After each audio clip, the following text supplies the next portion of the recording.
সম্প্রতি শিশুদের জ্বর ও র্যাশ নিয়ে হাসপাতালে ভিড় বাড়ছে। অনেকেরই হাম শনাক্ত হচ্ছে। দেশে বিভিন্ন জেলায় হামের প্রাদুর্ভাব দেখা দিয়েছে এবং কিছু শিশু মৃত্যুও ঘটেছে। হাম, মিজেলস, একটি অতি সংক্রামক ভাইরাসজনিত রোগ। এতে জ্বর, কাশি, নাক দিয়ে পানি পড়া, চোখ লাল হওয়া এবং কয়েকদিন পর সারা শরীরে লালচে র্যাশ দেখা যায়।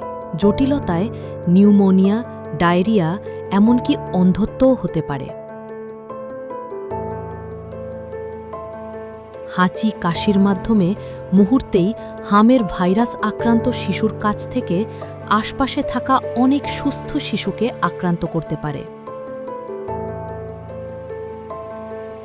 বাংলাদেশে 5 বছরের কম বয়সী শিশুকে 2 বার এমআর টিকা দেওয়া হয়, 9 মাস ও 15 মাসে।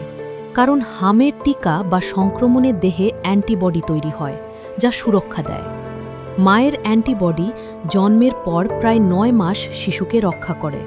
এ সময় টিকা দিলে কার্যকারিতা কমে যেতে পারে, তাই 9 মাসের পর টিকা দেওয়া হয়। কিন্তু সাম্প্রতিক সময়ে 9 মাসের কম বয়সী শিশুরও হাম হচ্ছে, তাতে আতঙ্ক আরও বাড়ছে।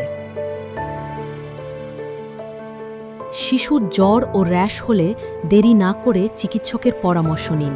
র্যাশ শুরুর পর অন্তত 5 দিন শিশুকে আলাদা রাখুন। খাবার, পানীয় ও স্বাভাবিক যত্ন চালিয়ে যান এবং চিকিৎসকের পরামর্শ অনুযায়ী ভিটামিন এ দিন। নিজে থেকে ওষুধ যেমন প্যারাসিটামল না দিয়ে ডোজ জেনে দিন। মায়ের দুধ বন্ধ করবেন না।